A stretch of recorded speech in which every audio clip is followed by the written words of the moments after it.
Good morning and welcome back to the final part of the restoration of this little Fiat 1500. All the elements are here together now, all the parts, all the bits and bobs. So what we're going to do now is put it all together. I received in the post the missing part of the roof rack, so hopefully you'll remember that there was a extra part on top of the roof that needed to be put on. So if I could remember where I put my Stanley knife, I will open. There we go. So let's have a look.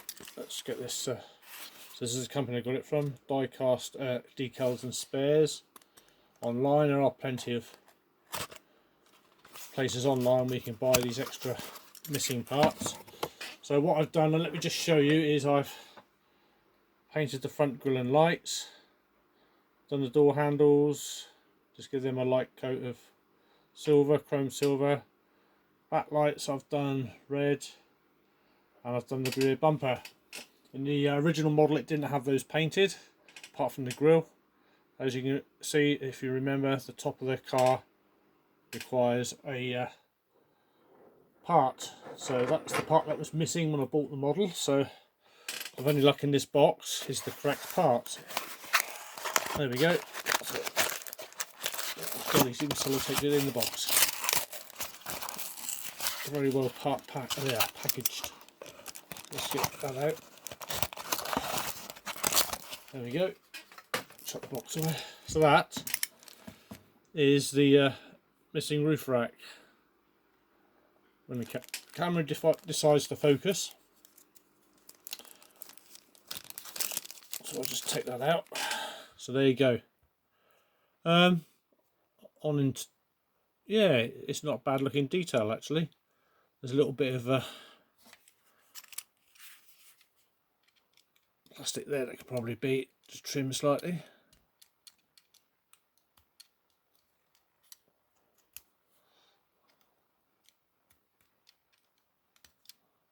Don't need too much pressure. But other than that, no, it's quite a good moulding actually. It's quite detailed. What I used to do was I used to actually paint the straps, paint the suitcases, and make them look a bit more real. But at the moment, I shan't bother because it takes far too much time. I just want to get this restoration completed. So with no further ado, what we'll do is assemble the model. So we'll start off by fixing the body shell to the chassis, so very carefully just unclipping the faucets, and we'll pop the glass back into the car, the clear perspex, so hopefully that will just pop back in there, he says. There we go. And the wheels, that's that bit there. So that's the shell of the car on the inside. So again, we'll just pop that in so it clips in, and I don't want to put too much pressure on the paint because it hasn't long been painted. That should just press on over the hole. That's it. So that's the actual inside of the car. Now if you remember, we had this little suspension piece that lines up with the hole just about there.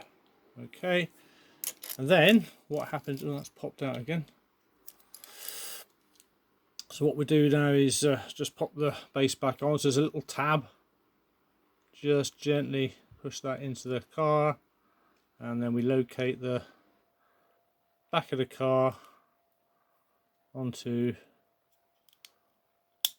there we go, click, clunk, click, and that is it. The car is in, the glass is in, so we'll just push that back into, right, that looks pretty good. Unfortunately I couldn't find I don't know if you remember, I drilled the hole too big, so I'm not going to fanny around with filling it and re-tapping it. So if I can get the lid off the bloody super glue, I don't intend on doing any more restorations of this car. It's turned out really well. All I'm going to do is just literally dab a bit of super glue onto this cocktail stick down here. If it decides to come out.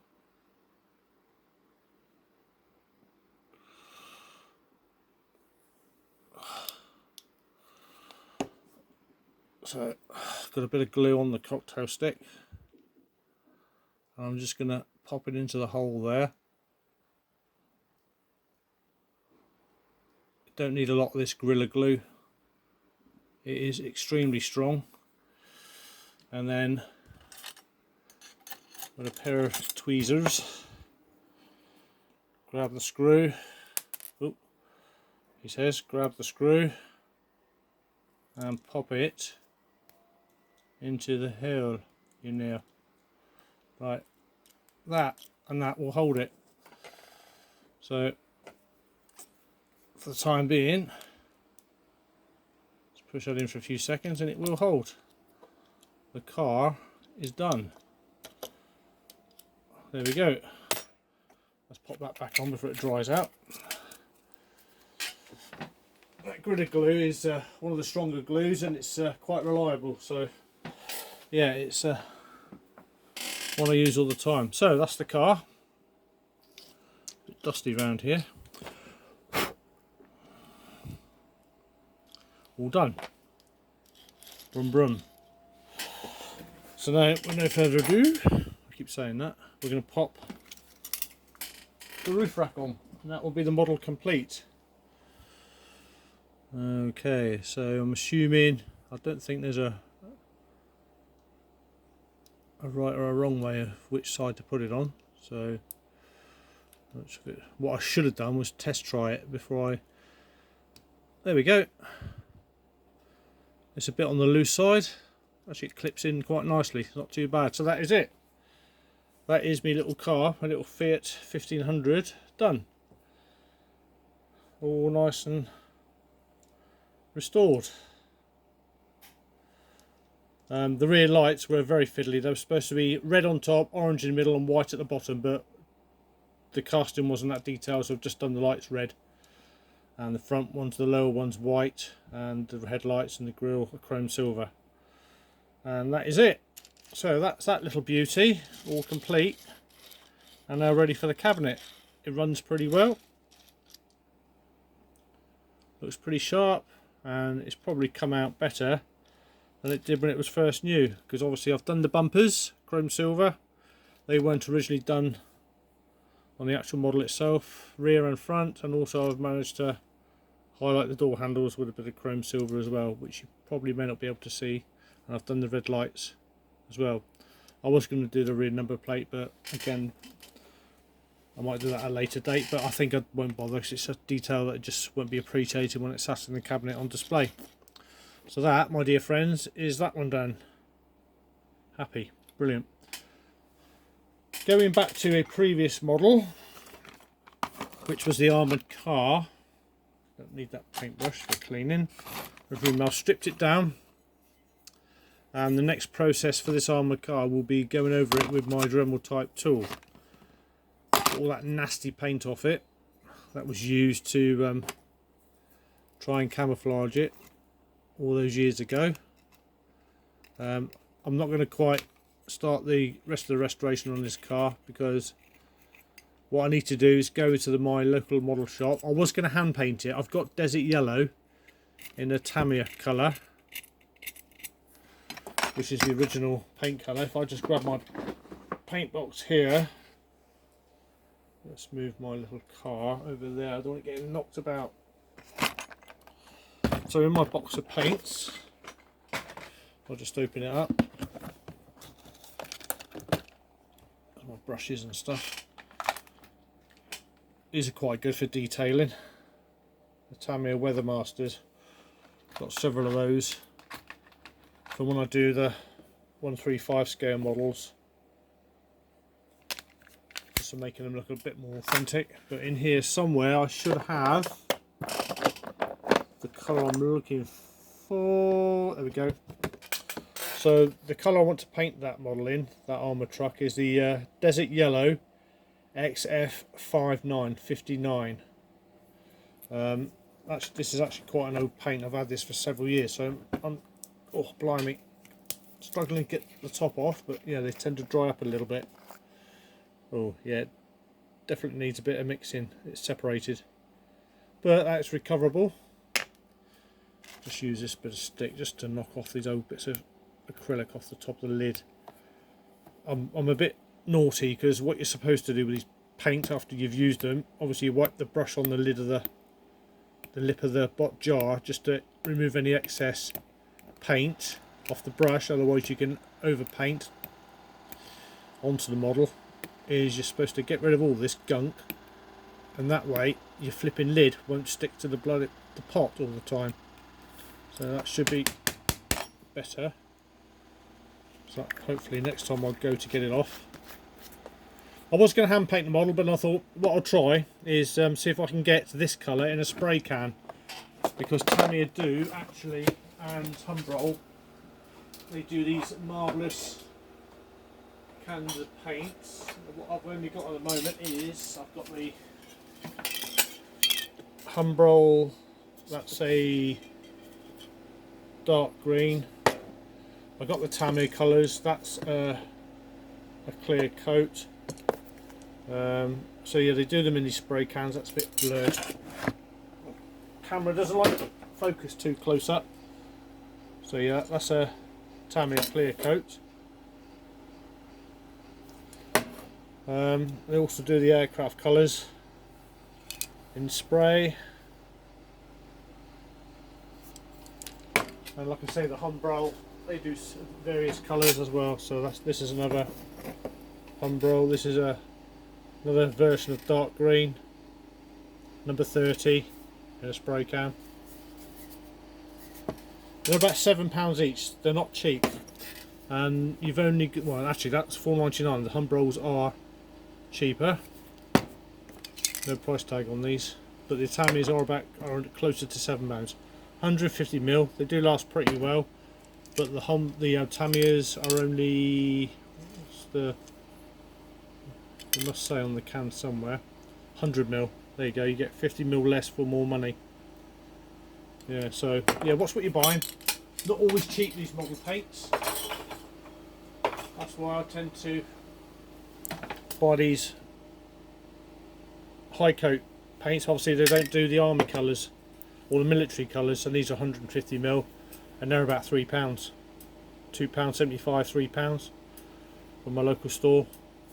But obviously I can't get them in the military colours. That's why I can't spray that model in it. They don't do a desert yellow in that particular colour. So for the time being, that's all I'm going to show you. There's not a lot else I can do. I've got, at the moment, very busy at work, not a lot of time to do much else. So as soon as I get the desert yellow, or find a desert yellow for this one, I will pop it back together. What I've managed to do is make up another couple of, because the original axle for this this armoured truck, one was made of wood out of a cocktail stick, and it only had one of the original metal ones. The wheels literally just push onto this, so how they ever stayed on I have no idea. So what I found was a couple of choices. I've got a softer metal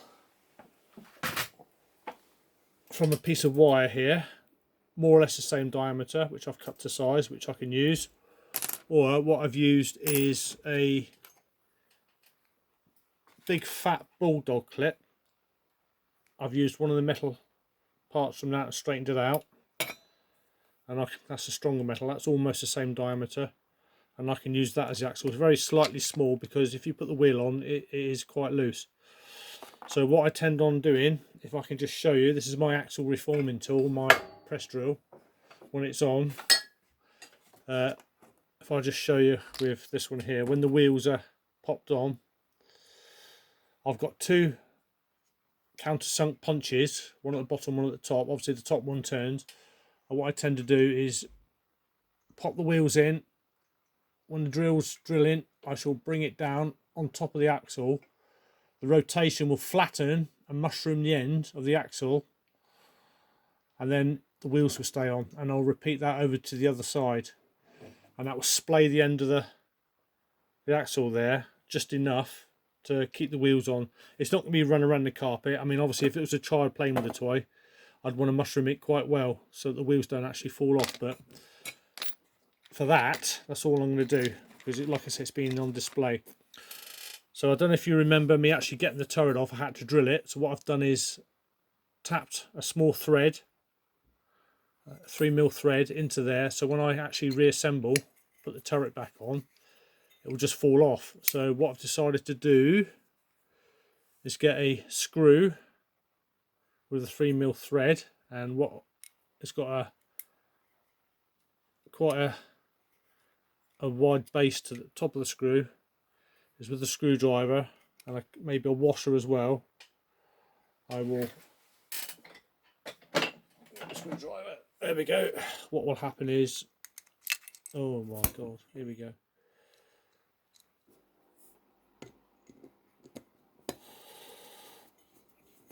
Once I screw this in, there's a couple of washers because it's a little bit too long. That will keep the turret on. It's a bit loose at the moment. Like I say, I need a couple of washers. But yeah, that will be absolutely perfect, and it'll be able to turn.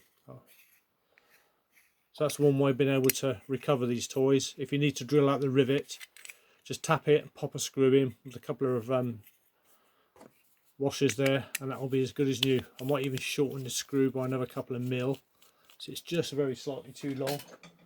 So there we go, that's that one there. So that's a future project when I get the paint.